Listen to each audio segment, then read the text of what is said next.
do that. Yeah. Get after it, boys. Welcome to the VALT podcast. Thanks for stopping by. We're your car culture cultivators, and I'm Robert. I want to introduce you to our usual co-hosts, Sean and Joe. We'll go into some of our topics for the show before we get into a little bit about our guest here, Alex. Joe, you want to take us through the topics? Of course, yeah. So first, we have a little bit of housekeeping with Vault News. So if you haven't heard already, that's insane because Vault at Sonoma is very fast approaching. Yeah. Members get in for free.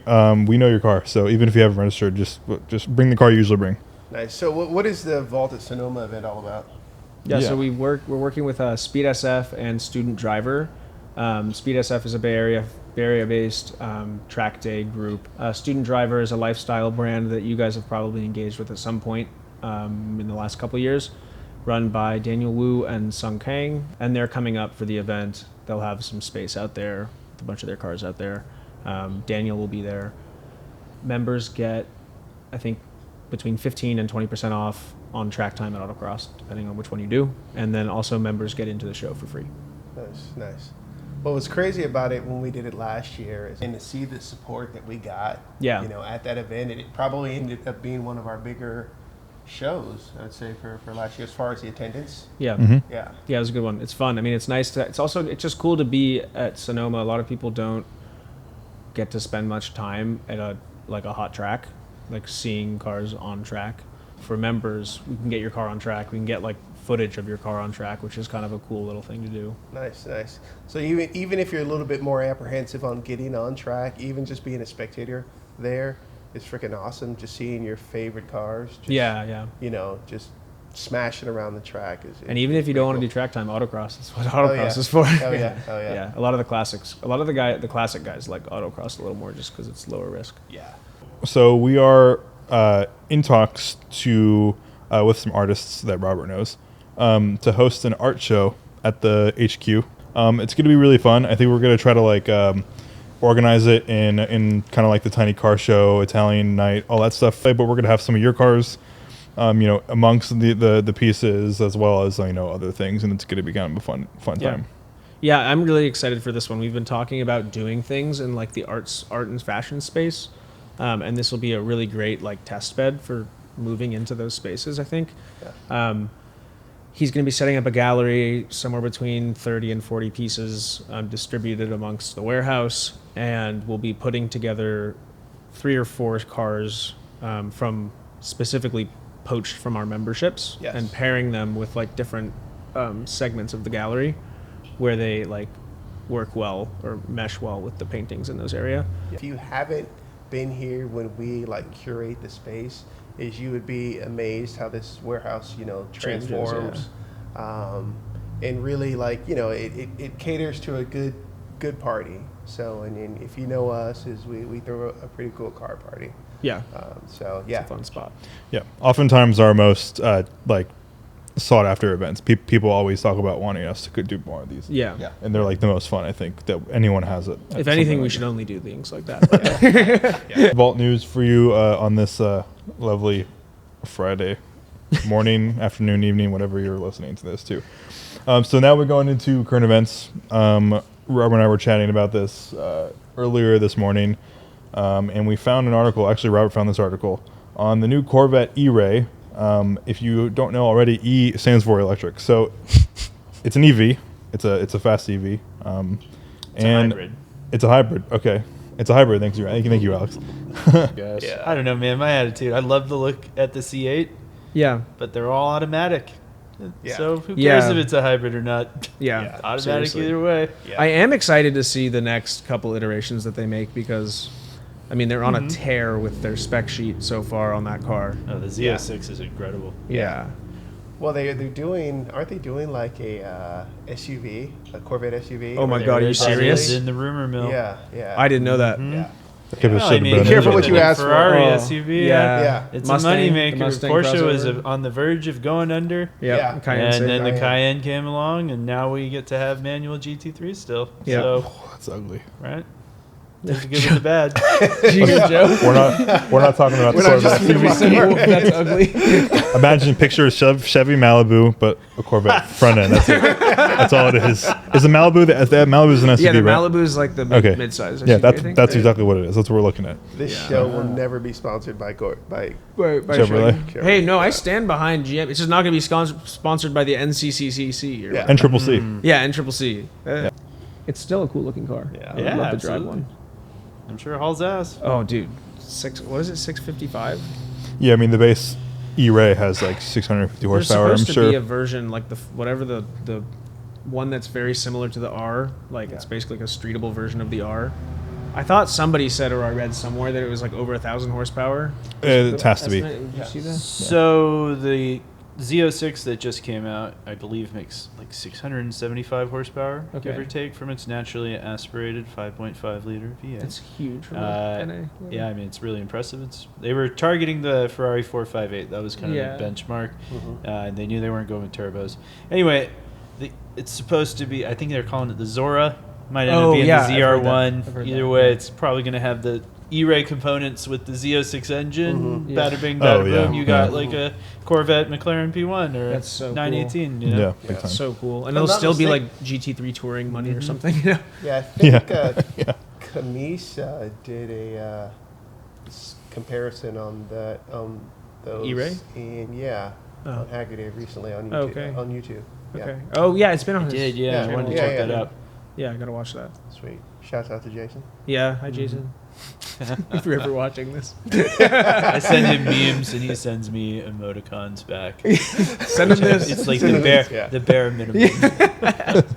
Just want to make you laugh, Jason. So Get rid of Alex has also written a number of articles for our website on like both the car and watch space and like the overlap between the two. He has a lot of experience in journalism. He's got a pretty big career in a lot of different areas, and he is also a Navy vet. So now we'll get into some information about you that we don't already know. I think naturally, we start basically every podcast with the first car. Your first car is pretty interesting. Yeah. So why don't we walk us through that first car? Yeah, I was from the land of the rising sun at 16. My first car was a Datsun 510, and when I purchased my own car, I stepped up to the 240Z. I was very lucky. I was the only 16-year-old driver who had a rear-wheel drive car that I knew. Everybody else had. I knew some guys with manuals too, but they were all front-wheel drive. Yeah. And so it was the one guy who could do a legitimate donut. Yeah. On those 185 series tires. Yeah. Yeah, that was pretty great. The 240 was awesome. A really great way to learn about cars. It's a massive engine bay. It's no wonder so many people stuff 350s in there. Yeah. So there's just tons of room to work on it. I did a suspension overhaul. I did brakes. I figured out how to rebuild the SU carbs. And this was before YouTube. I had the, right. oh God, what's it called? The manual. Oh no, I can't remember. Like a Haynes manual or Sorry, what was that? Haynes? Haynes? It's close. That's European. It's something like stuff, that, though. Yeah. Anyway, I'm sure all the boomers would know exactly what I'm talking about. Phone book-esque manual of fixing a 240Z. That's funny. And so there's a lot of trial and error and help from neighbors and whatnot, but got that thing working pretty well. And it was a really great way to learn about cars and have something that was fun and fast, but not particularly dangerous. Yeah, they're really good platforms. Yeah. Yeah, it was a hoot. What happened to that old Z? I'm afraid I had to sell it. Oh, okay. I got a better job. I was 19 or 20 or something, and I became the assistant manager of an auto glass and detailing shop, and all of a I didn't sudden know was that. making a whopping $13 an hour. But I worked quite a bit of overtime, and Nice. the Z, I used to get to work at like 7 a.m., and it was in the winter, just frozen Yeah. solid. It would take forever to warm up, and I started to look for something a little more modern. Ended up in a 2002 WRX that was Nice. also a hoot. Nice. And eventually was just never driving the Z and felt like it was impractical to have them both, and sold the Z, and that was dumb. What was it about the 240 that made you want to transition so fast? Because the wagon nowadays is still also pretty interesting. Yeah. So what was it like? And Was it just practical. or was it just like a random opportunity with the Z or? The wagon, unfortunately, was rear-ended. Oh, no. well, Yeah, I was rear-ended. I was on my way to school, and someone in front of me stopped for a pedestrian crossing the street. So naturally, I came to a stop, and the woman behind me decided to not stop, and the 510 was bowed up. This thing, though, oh man, I loved that car. Yeah. I got like 35 miles to the gallon, which is terrific. Yeah, that's amazing. Had the fake Woody paneling. Oh, nice. I did some surfing back then. Looked great with surfboards on the roof. Had some camping foam in the back. Could make a makeshift bed, and that came in handy when you're under 18 for reasons we don't need to get into. Sometimes the Lord giveth and the Lord taketh away. And what are you going to do, right? Yeah. So that's how I found my way into the Z, eventually. Did have a car in between that's not worth mentioning. Actually, it might be. It was a Toyota Camry wagon. Oh, and, that's I got cool. Got enough minder. You never see Camry wagons, really. Like, I Not don't anymore. know. Always a wagon guy. That's cool. My wife, I always point out every CTSV wagon. Oh, yeah. And she's like, ugh. Of course. And I'm like, but they're so cool, babe. Yeah. Or like the Porsche Taycan. Every time I see Yeah. the actual wagon version, Yeah. even though Yeah. the coupe is super sexy, I'm like, the wagon, though. Think Yeah. about all the stuff you could bring. Yeah. Right.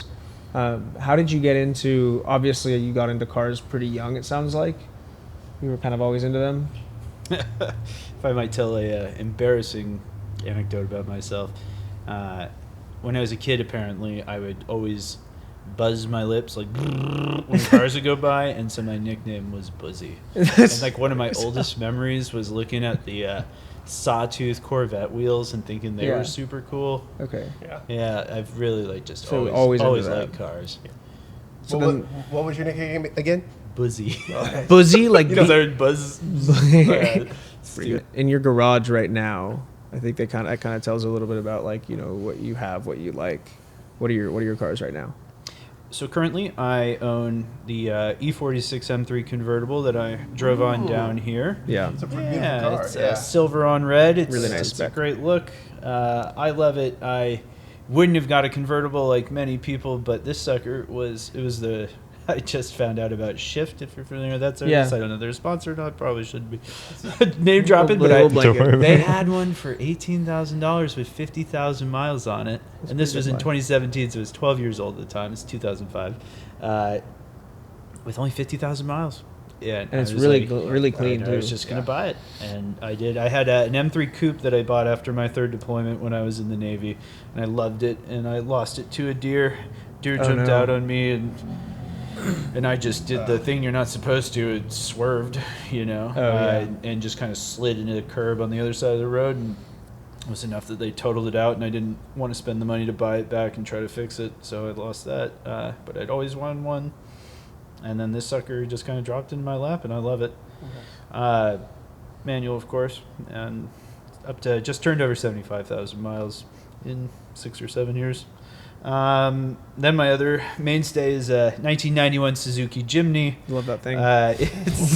It's a riot. Do you guys know what the Jimny is? You know what the Jimny is. I would have right? taken it down here, but it really doesn't go much faster than 63, Yeah. 65, and Yeah. I was trying to get down here quick.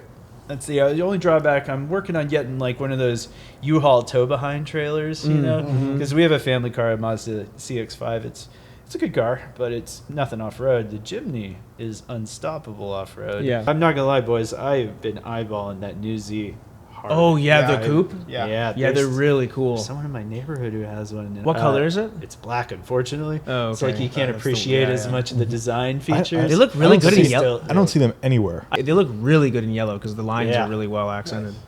Yeah. I think the E46 is one of the most beautiful convertibles. Yeah, Yeah, it it's looks hard to really, beat. really It's hard to beat. And to have a driver's car at the same time. Yeah, they're And hard. with To, back seats. Yeah, and I would back say the seats. Vantage, that Gen Vantage in convertible is that's a different really price striking. point altogether. Well, though, now you know? it's. Is it? I don't know. I guess they've come up a bit now, but there's 30, a point 40? where like a good M3 convertible was maybe 10 less than, or maybe 15 less than Vantage. But now Yeah. now good Vantages are. I guess, And also, over you're missing the manual, probably, right? Vantage. Yeah. No, they came in manual. Oh, they came manual. I don't see a them, lot but- of manuals. the actually. V8 Vantage. Yeah, yeah. They had a lot of the pre-facelift models with the 4.2 liter V8 are so much fun. That's, I mean, like a shockingly fun platform. And good power. Chassis is really well built. Yeah, I imagine those will start to get swooped up. Yeah, the second gens are moving up a lot. They're up in the like 70s now, 80s now. we're gonna put you on the Vault hot seat. So Or cold seat. Or cold seat, yeah. Cold seat, yeah. We're gonna ask you 5 questions. You're just gonna answer the first thing that comes to mind, right? This week's Vault hot seat is brought to you by Joe's 300 SD. Which My dad's. I He's letting me totaled. drive.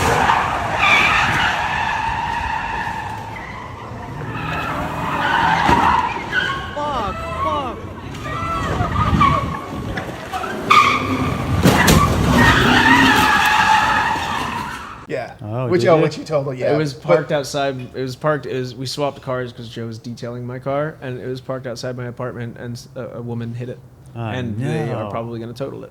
Yeah. It's been totaled more than once, so It's it's been fine. totaled twice in the past. Yeah, right. Well, Well, this is also the car that literally is the seat, right? The seat warmer. Just Oh, yeah, stays that's on right. there. Oh, yeah, Work with me, guys. Work The with me. seat, the driver's seat. I mean, it here, has. It's just it ha- always on. It gets stuck on. It has there's a lot of stories in the car. I'm actually the only car that I'm sentimentally attached to currently is this car. Yeah. So I was bummed to see the bumper falling off, but I'm also looking forward to it looking better because It needed a bumper. He sent me pictures already. I mean, like he went to the junkyard today. He got a brand new seat, brand new back seat. all Oh yeah, it's like fresh. Yeah. Really, you already put it in? Yeah, he's already put it in, and then also a new sunroof panel, which you can't. I mean, that Yeah. photo's not very good, but like all this stuff is like fresh. The driver's seat's new. The armrest is new. Maybe the heated seat maybe won't turn on all the time anymore. I'm really looking forward to getting back in it. But we don't have to. man. That's for another. That's like a whole podcast. Jealous. This SD. First of all, it's a 140. These cars will get hit by a nuclear bomb. I mean, it's been totaled maybe 3 times now. I mean, after this, probably 3 times. So we'll see what Glenn says. Glenn, I know you're not listening to this, so please don't total the car. Just write a check. All you got to do is write a check. But All okay, right, let's. first question: hot or cold? Oh, cold. Okay. First thing you do when you wake up. Piss. American, European, or JDM? I knew. You know, this is a hot seat. I knew I'm too long-winded. I'm going to say European off the top of my head, but I just like anything that's good. Very good. Truly. We can go into that actually Yeah. a little if Yeah. you want to, Yeah. because that's kind of one of the ones where it's like there's always more substance there. First thing you do when you get in your car. Turn it on. So I guess put in the clutch. What's your ultimate FU money car? Oh, the Carrera GT. There you go. Nice. Yeah. Cool. And for the final question is, what's your 3-car garage? So I know that I penned this earlier, and I did lead with the Carrera GT. Carrera GT, I mean, you get to shift for yourself. I know. Yeah. I feel like almost like a prick about manual transmissions. You know, I like a lot of electric cars, and it's just the saddest part about it to me. I love it with the Jimny off-roading with that manual transmission, and you know, I hear the Rivian is just unstoppable off-road, but Yeah. how fun is it? Yeah. You know, where's the challenge, right? Yeah. You got to do it yourself. It's my understanding the Carrera GT, it's like when you first get in there, I guess everyone either stalls it or burns out. So go for the burnout. So just go for it because it's got like a way smaller than normal ceramic clutch, I think. Yeah, And it's so that racing yeah. hydraulic racing clutch thing that like So you're gonna fuck it up one way or the other. You might as well look cool. spend 40 grand Right. rebuilding it. Apparently you can. And I do think it would be pretty cool to be able to off-road silently. You know, Oh, yeah. just only hear the crunch of the rock or whatever under the tires. That's a cool take. Yeah. Love the Jimny, but she loud. Yeah. Yeah. Oh yeah. I'm sure. And then shoot, what would be my third pick? Oh yeah, that's right. Now I still went back to the E46 M3. I keep coming. It's nice to have the back seat. Yeah. Yeah, and you know, you were talking about convertible versus coupe, and the drop top's a hoot. It's a lot of fun, especially on a warm night with the stars out. It's just hard to beat. I'm trying to think about my life. Yeah. you know? Yeah. And Kids will do that. I'm one of those guys. I'm one of those guys who married a woman that he likes, you know, and like spending time with her, doing things with her. And, Yeah. You know, like all of these vehicles speak to that. I'm sure she would stomach the Carrera. Nice. Yeah. I hope. Yeah. That'd Oh be a my cool gosh, one. that high mounted shifter too with It's the so walnut. cool. Oh, it's just the best looking car there is. Yeah. You know, I think something that's going to come out of the woodwork pretty hard in the days to come might be an investment opportunity. The C6 Z06. Oh yeah. Oh yeah, they definitely Yeah, they right. definitely come up With a that ton. 427, 200 mile an hour car. all manuals, all of them. Yeah. They Yeah. look really good. Right. Right? It was a Excellent 201, right? Wasn't it a 201 mile an hour car? Probably. It's a I'm afraid huge I deal. don't remember the top For like speed, but- $100,000. Yeah. Not even. No, you can get them for like 55, 60 grand when they were new. That cheap? Yeah. I didn't know they were that Yeah, cheap. yeah, That's it's a insane. monster of Yeah, a dude. car. See, Corvette, we love you. Yeah. We came around. Takes about 45 minutes, but you come around. That was like, there was a Cadillac fact from a little while ago that I love to talk about. There was like an internal release made to all of their dealerships, like basically pleading them a number of years ago to not offer dealership installed white walls or vinyl tops because they said they were ruining the brand. And so many people would like custom order white walls on whatever, their CTS, whatever. And they're like, this is making our brand look bad. Please stop doing this. So, okay, wait. Last thing, revisiting the American Euro or JDM. Did you on that point though? Because that is a really difficult question, especially because you do seem to have a strong loyalty to all three got of it. them, actually, to some extent. I don't know, man. JDM's right there, but there's just so many good like European rear-wheel drive cars. I think that's a big part of it. And there's also a lot of unsung but cool mid-engine cars, like the Opel GT. You ever see those? The Elise clone or whatever. Those are rad. 3 body panels on them, but yeah. Yeah. Cool stuff in Europe. Okay, so there you go. Buy a E46 M3 Or a C6 Corvette, or a Mustang GT with the track pack, or a, Told you. or a Supra. Suzuki Jimny. Yeah, I told you, boys. I just like anything that's good. A lot of consumer advice today. Yeah. I got a neighbor in Vallejo. His name's Tony. And when we first were just looking at the house, I was like, if we buy this house, I'm going to know that guy. Because he has like 20 cars somehow on his corner lot. Like, and in like parts Sounds of the like yard. one of my- yeah. And it's That's all my just guy. the weirdest shit, guys. He's got like 2 Pintos, strange 50s Dodge Coronets, like the strangest collection. He's got a Fiero. He's got a rebodied Toyota Celica that has like a Corolla DeVille body dropped on top of it, but it's a Celica underneath or something. weird. It's the strangest collection. But you know what? And I was like, I said to my wife, I was like, I want to be clear that none of these cars are good. None of these cars are good, but they're all eccentric. They're all like very specific choices that this guy went to. He was like, no, I'm going to get a 2-door Toyota Previa minivan thing that doesn't have sliding doors. Wouldn't want that. Like misfit, Yeah. Yeah, like, Right? like Like, a work cool. truck. Probably, yeah. And, lo and behold, he is a weird guy. That's so cool. But he likes his weird oddball cars. That's a huge, it's cool to me. huge piece of the Bay Area. I feel like that's somewhat unique to here because we have a climate that affords people the no ability to rust. have these pieces of shit. Yeah. And we're also not like the culture like LA where everybody needs to have a perfect car. Yeah. Yeah. It's There's a widow. She's a number of blocks away, but on the dog walking route, and she's got a 308 GTS in her car in her garage, and it's like a regular Rancho and all Jesus. that, and just she holds on to it. Her Magnum PI Ferrari. That's so know? cool. Yeah, I've never seen it out, but she probably doesn't started run for me. anymore, It runs. yeah. Oh, it'll turn on anyway. Yeah. Okay, yeah. Well, guys, Alex, thanks for coming on the podcast. This was awesome. Alex, totally. Yeah, awesome. it was awesome. Yeah. Great stories. We'll definitely have you back on. We'll talk more about whatever stories and whatever new stories come up. I'm sure there's more. But any closing remarks for anyone? I want an E46. I think we all want. You want to take her for a E46s. spin, man? You're welcome to. I just want to say thank you so much for having me. This was truly a great time. You're all outstanding. I love the work that Vault is doing to preserve and spread car culture in the greater Bay Area. And I can't wait to see you out at Sears Point, Sonoma Raceway, whatever. Yeah, thank you so much. You've been a supporter since the very beginning, since the Joe days. So we still appreciate you here. coming on. Yeah, I'm still man. Joe. Thanks, bro. Thank you, guys. Thanks, y'all. See ya.